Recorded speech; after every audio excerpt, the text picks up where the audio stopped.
जय हिंद, वंदे मातरम, भारत माता की जय। स्वागत करते हैं आप सभी का सरकारी न्यूज चैनल में। इस वक्त की ताजा खबर निकलकर सामने आ रही है एम्प्लॉय पेंशन स्कीम 1995 को लेकर। जी हाँ दोस्तों, आपको बता दें अभी की ताजा खबर निकलकर सामने आ रही है EPS 95 पेंशनर्स को लेकर।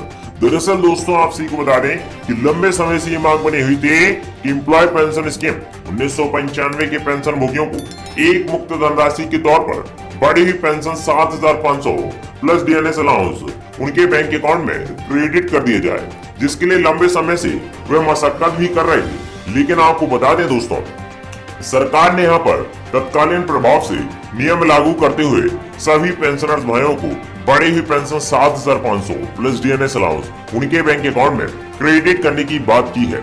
जी हाँ दोस्तों, एम्प्लॉय पेंशन स्कीम 1995 को लेकर केंद्र सरकार का बड़ा फैसला निकलकर सामने आ रहा है। 67 लाख पेंशनर्स के प्रतिनिधि कमांडर अशोक रावत ने सरकार पर साधा है निशाना। जल्द दी जाएगी इस नियम के तहत बढ़ी हुई पेंशन 7500 रुपए प्लस DNS अलाउंस।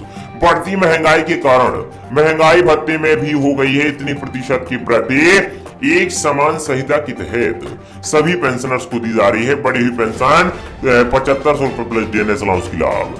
जी हाँ दोस्तों, आपको बता दें 67 लाख पेंशनर्स लगातार यहाँ पर मांग कर रहे थे कि हम पेंशनर्स भाइयों को बढ़ी हुई पेंशन का लाभ हमारे बैंक अकाउंट में क्रेडिट हो जाना चाहिए, जिसके लिए ये भी माना जा रहा था कि एम्प्लॉय पेंशन स्कीम 1995 के पेंशन भोगियों को एक मुक्त धनराशि के तौर पर यह धनराशि उनके बैंक अकाउंट में क्रेडिट हो जानी चाहिए, जिसके लिए यहाँ पर लंबे समय से वेटिंग चल रहा था और सुप्रीम कोर्ट भी इसका फैसला नहीं कर पा रहा था। लेकिन फाइनली आपको बता दें, सरकार ने इन सभी नियमों में बदलाव करने की बात की है।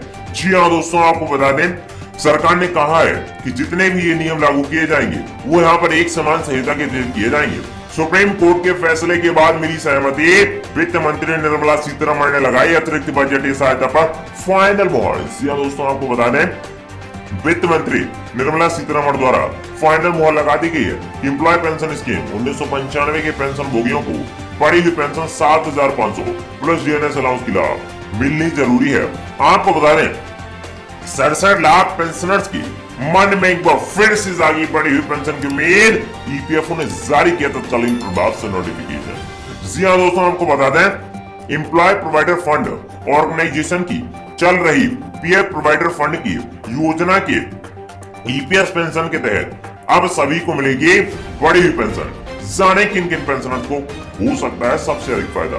दरअसल दोस्तों, आप सभी को बता दें प्रधानमंत्री नरेंद्र मोदी जी ने भी जताई बढ़ी हुई पेंशन पर अपनी सहमति और कहा है कि इन पेंशनर्स को ये लाभ मिलना बेहद जरूरी है। सभी पेंशनर्स को मिलेगा 7500 रुपए प्लस DNS अलाउंस का लाभ। जाने किन किन पेंशनर्स को होगा सबसे अधिक फायदा। जी हाँ दोस्तों, हालांकि आपको बता दें बढ़ी हुई पेंशन पर आपकी फाइनल मोहर लग चुकी है कि सभी पेंशनर्स को बढ़ी हुई पेंशन का लाभ दिया जाएगा। लेकिन आपको फ्री मेडिकल सुविधा मिलेगी या नहीं मिलेगी, इस पर अभी भी कोई भी मोहर नहीं लगी है। श्रम मंत्रालय ने जारी की है फाइनल लिस्ट। जाने कैसे कर पाएंगे लिस्ट में अपना नाम चेक। जी हाँ दोस्तों, आपको बता दें सरकार ने तत्कालीन प्रभाव से 50 लाख बढ़ी हुई पेंशनर्स की सूची जारी की है। जल्दी करिए अपना नाम चेक। जी हाँ दोस्तों, श्रम मंत्री ने कहा है एक साथ सभी 67 लाख पेंशनर्स की पेंशन में नहीं हो सकती है वृद्धि। EPFO ने कहा एक साथ सभी पेंशनर्स की पेंशन बढ़ाने से सरकारी खजाने पर अतिरिक्त बोझ पड़ सकता है, इसलिए यहाँ पर कुछ पेंशनर्स की पेंशन में भी वृद्धि की जाएगी और कुछ पेंशनर्स को अभी भी वेट करना होगा। जी हाँ दोस्तों, सारी खबर को जानेंगे इस वीडियो में विस्तार से पॉइंट्स वाइज, इसलिए इस वीडियो को तुरंत लाइक कर दें और सभी दोस्तों में शेयर कर दें। ऐसे ही वीडियो सबसे पहले पाने के लिए चैनल को सब्सक्राइब कर लें और ऑल नोटिफिकेशन ऑन कर लें। तो चलिए बढ़ते हैं दोस्तों आज की ताजा बड़ी अपडेट की ओर। एम्प्लॉय पेंशन स्कीम 333% तक बढ़ सकती है पेंशन। 7500 रुपए से बढ़कर 25,000 रुपए होगी पेंशन। देखें कैलकुलेशन। जी हाँ दोस्तों, आपको बता दें पूरा का पूरा यहाँ पर कैलकुलेशन ही तैयार किया गया है पेंशनर्स के लिए। आपको बता दें कि यहाँ पर प्राइवेट सेक्टर प्राइवेट एम्प्लॉय को जल्द ही राहत मिल सकती है।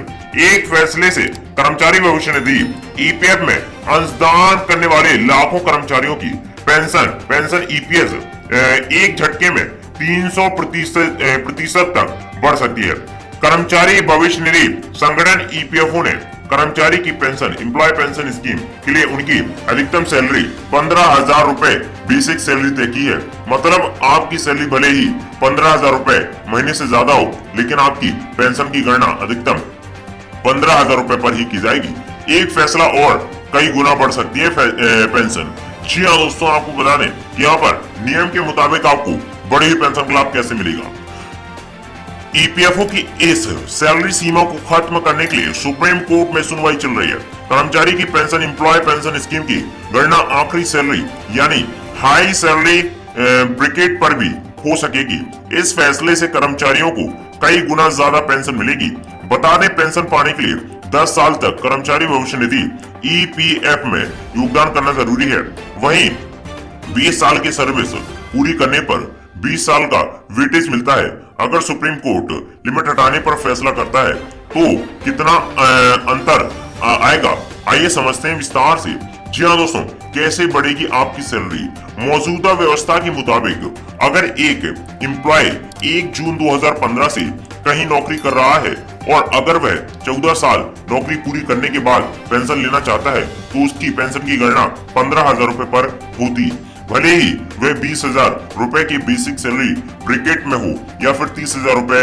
पुराने फॉर्मूले के मुताबिक एम्प्लॉय को 14 साल पूरा होने पर 2 जून 2030 से करीब 3,000 रुपए पेंशन मिलेगी। पेंशन का गणना का फॉर्मूला सर्विस हिस्ट्री गुणा 15,000/70। लेकिन अगर सुप्रीम कोर्ट कर्मचारियों के हक में फैसला करता है तो उसकी एम्प्लॉय पेंशन बढ़ जाएगी। उदाहरण नंबर 1 से जानते हैं। मान लीजिए किसी एम्प्लॉय की salary basic salary plus DA 20,000 रुपए है। पेंशन के फॉर्मूले की गणना करने पर उसकी पेंशन 4,000 रुपए बनेगी। 20,000 गुणे 14/70 बराबर 4,000 रुपए। इसी तरह जिसकी सैलरी जितनी होगी उसे उतना ज्यादा पेंशन फायदा मिलेगा। ऐसे लोगों की पेंशन में 300% तक का उछाल आ सकता है। आपको बता दें, सरकार ने यहाँ पर ये नियम इसके तहत लागू किया है क्योंकि पेंशनर्स लंबे समय से ये मांग कर रहे थे कि हमें यहाँ पर बड़ी ही पेंशन का लाभ मिलना चाहिए, जिसके लिए आपको बता दें एनएसी के अध्यक्ष, जी हाँ दोस्तों, एनएसी के अध्यक्ष राष्ट्रीय संघर्ष समिति के अध्यक्ष कमांडर अशोक रावत के निरंतर प्रयास के बाद ये फैसला संभव हो पाया है। और कहा गया है एनएसी के अध्यक्ष कमांडर अशोक रावत द्वारा कि सभी पेंशनर्स को 7500 रुपए की धनराशि तो मिलना ही चाहिए। साथ ही साथ इनके परिवारों के लिए, बीवी बच्चों के लिए फ्री मेडिकल सुविधा का भी इलाज होना बेहद जरूरी है, क्योंकि इसका प्रावधान बेहद जरूरी है। सभी सरकारी कर्मचारियों को ये फायदे मिलते हैं, तो प्राइवेट सेक्टर में ये काम क्यों नहीं होनी चाहिए। ये इस वक्त की ताजा और अपडेट निकल कर सामने आ रही थी, जो कि आप सभी को बताना बेहद जरूरी था। दोस्तों, आप लोगों को कैसा लगा है कमेंट बॉक्स में बताने के साथ साथ वीडियो को लाइक जरूर कर दीजिएगा।